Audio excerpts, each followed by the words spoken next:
Alright, February 13th until the 17th, let's jump in and see what we've got. Labyrinth of Galleria, The Moon Society, is the sequel to a bit of a cult classic dungeon crawler, Labyrinth of Refrain. I know a lot of people who really enjoyed that original game, quite a hardcore but packed with anime charm that we all love. This looks to be more of the same, but this time built ground up for a home console. Lots of character classes, lots of monsters to be fighting, and a little bit of saucy culture as well. If you're excited about the upcoming remasters of the Etrian Odyssey games, then this will be sure to whet the appetite, very similar type of gameplay. And our executive producers Parsnip Coffee and Issa have chosen this as their pick of the week. And if you're in North America and you want to pick it up or any of the retail games mentioned in this episode, please check the links in the description and pinned comment. You can buy these games from Video Games Plus and support us at the same time. Remember, they have free shipping over $80 Canadian. Standard shipping is pretty cheap as well to the US, and they're just a really nice company. And anyone who buys something with our links each week, they will be put into a draw to win a $10 discount coupon. And this week's winner is Sean V. Congratulations. You will get an email from VGP with your coupon very soon. Thank you for your support. Speaking of VGP, Video Games Plus, Metaloid Origin is their exclusive ESRB release of a Red Hot Games game. It's only available on their website and it's releasing later this week on the 17th. Now, I've covered this game before, so I'll be brief. This is a sequel to Metagal, which I'm sure you've all seen on the eShop. It's a cute action platformer, a run and gun with nice artwork, not the longest game in the world, but has a lot of room for replayability. I think Red Hot Games might have sent the European copies out already, but the ESRB version is exclusive to VGP with the links in the description. Going out this week. Yeah, check the links. Theatrhythm Final Bar Line is, let's be frank, is probably gonna be the game of the year. Maybe game of the decade for some people out there, including myself. Or maybe I'm wrapped up in my own hype bubble. That could be the case. But this is the third game in the Final Fantasy Theatrhythm series, the fifth game if we count the Dragon Quest one and the Kingdom Hearts one. Not that they matter because, you know, Dragon Quest music, it's not that great, and you know it. And Kingdom Hearts is for Disney fans, and we all know they don't count. This contains hundreds of songs, almost 400 I think on the cartridge, and my god did they adapt it well for the system. I was really worried about the button controls, but it's really, really solid. And there's more meat in here than a kebab shop preparing for Friday night. Obviously, I'm going to be reviewing it, and obviously you will need to watch it. Can't remember the embargo date off the top of my head. I hope it's not Monday. Anyways, who needs a fictional deity when Nobuo Uematsu is real flesh and blood? Play through the music, collect the characters, equip them with abilities, and the better you do in the song, the better your team fights off waves of monsters. It's utterly cute, hopelessly addictive, and my god, it's probably going to end up being my favorite all-time Switch game. And our executive producers Dane Wilkinson and Cartoon Soren have chosen this as their pick of the week.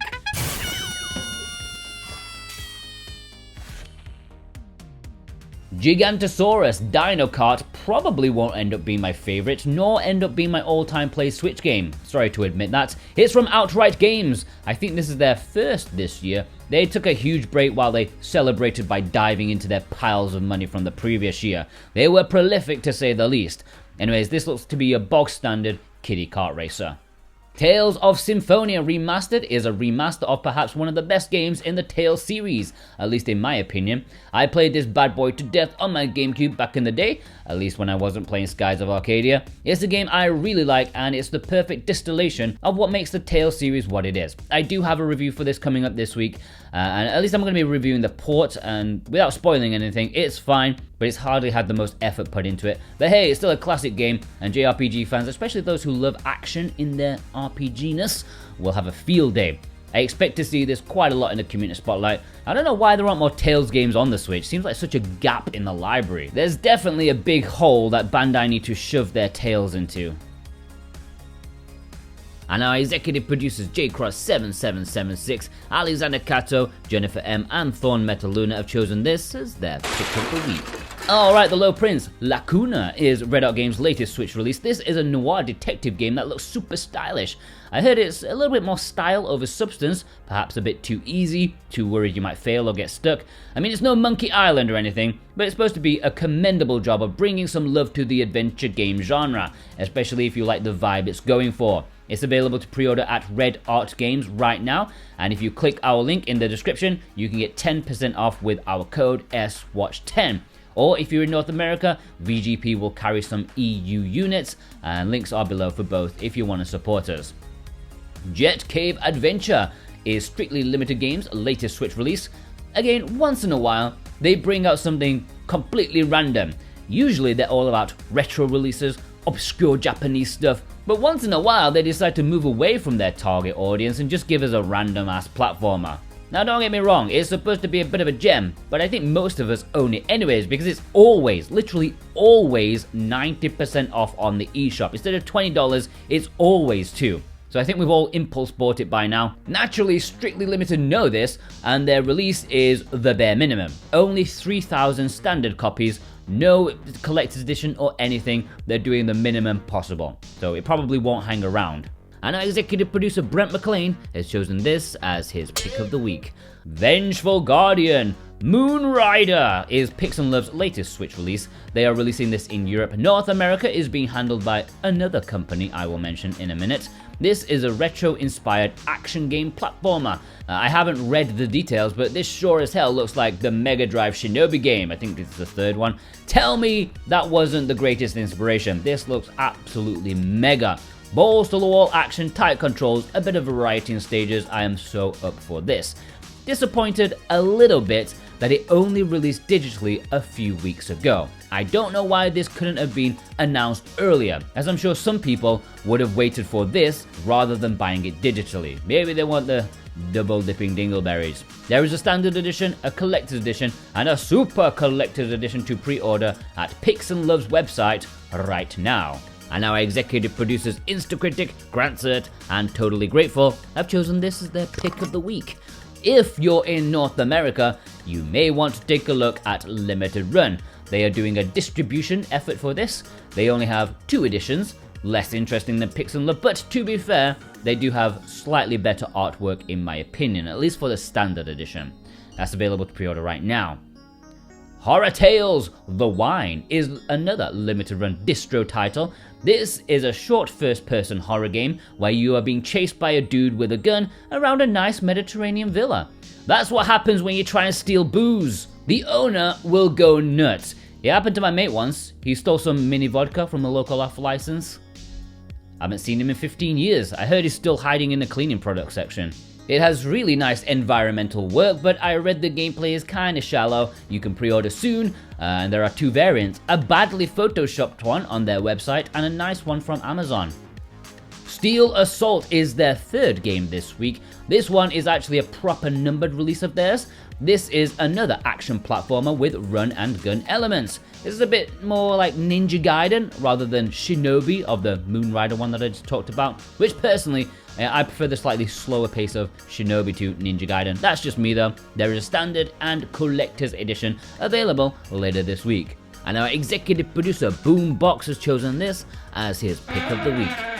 Alright, let's jump into the imports. Play Asia territory. If you want to import any of the games shown here, then please consider use our Play Asia links in the description. Thank you ever so much. If you click our link, we earn a nice bit of cash, and it makes this series, what it is today. And just remember, if you do click our link, you can get 5% off with our current discount code SWTV23. That's SWTV23, and thank you for your support. Now there's only 2 really interesting ones this week. We've got Kemco RPG Selection Volume 2.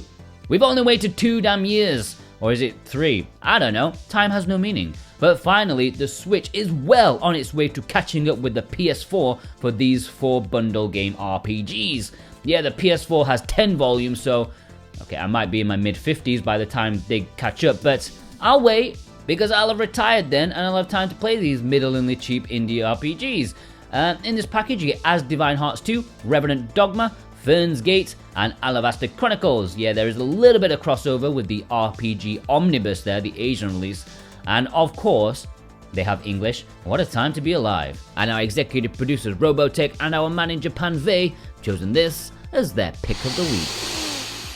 Deadcraft is another import exclusive releasing this week that has English.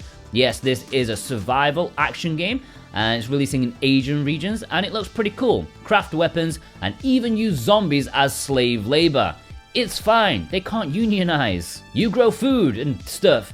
It looks pretty full on and daft at the same time. It's certainly not cozy, thank God. 2022 is too cozy for me. Getting too humid in my pants. Anyways, this will be an interesting import. Not the usual kind of anime, culture stuff, but yeah, maybe it won't be too popular, so it'll end up being fairly obscure, I think.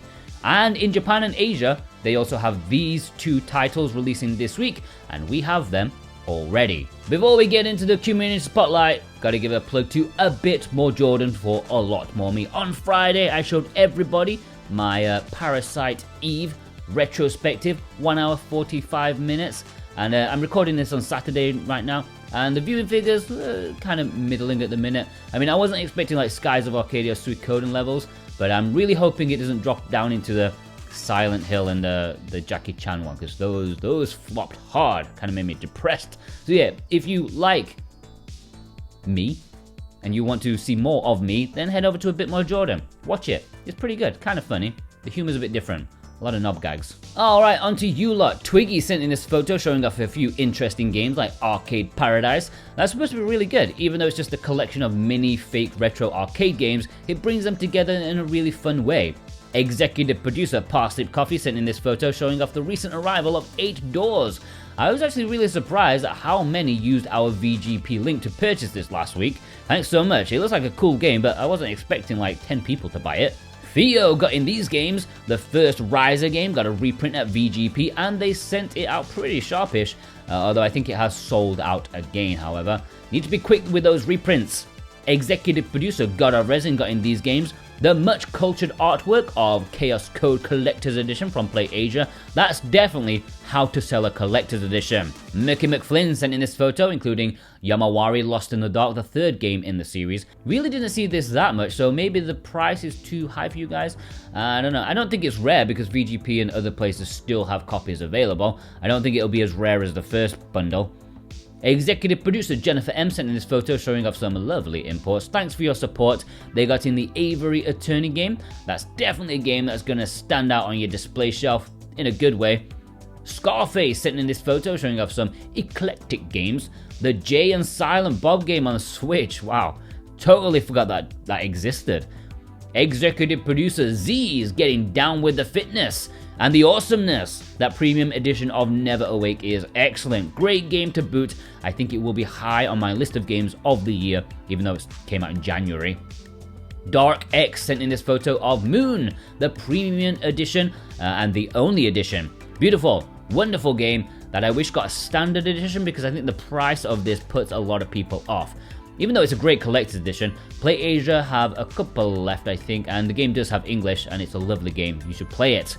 Super Arcade sent in this photo. Seen a couple of Slaycation recently. Was there a sale going on or something? It's not like a new game or anything.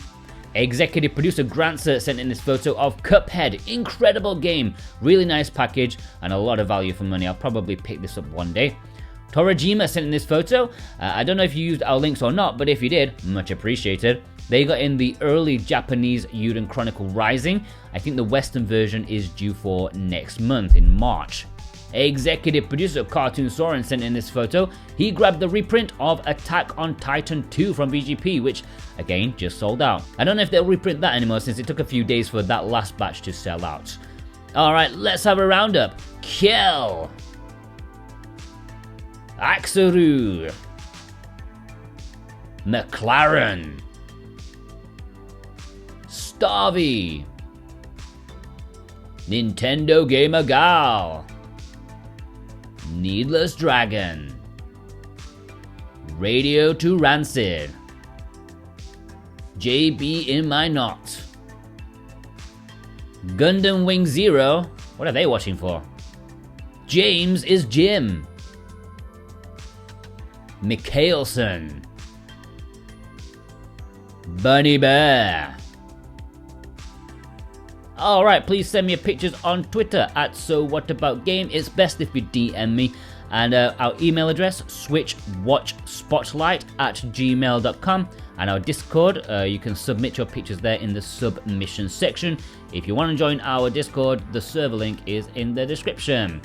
Alright, many thanks for watching this episode. Big up to our executive producers, Dane Wilkinson, God of Resin, Boombox, Brent McLean, Santa Tartaruga, Alexander Cato, JCross7776, Punky Doo Star, Cartoon Soren, Robotech, Z, Raven Knight, Thorn Metal Luna, Parsnip Coffee, Isa, They, Mental Traveler, Grantserd, Viz, Jennifer M, Instacritic, Precision Plague, Kadacha, Ozgolo, Totally Grateful, Alex M. Thank you for your support. Plus you watching right now. If you watched all the way through, leave me a moon emoji in honor of Labyrinth of Galleria, the Moon Society, because that's the only mildly interesting one I could find an emoji for. Alright, please go check out a bit more Jordan for a lot more me, plus the content coming this week on SwitchWatch. We've got 2 reviews coming out with Theatrhythm and Tales of Symphonia, and also at Digital Bargains, and maybe something else. I don't know. Take care.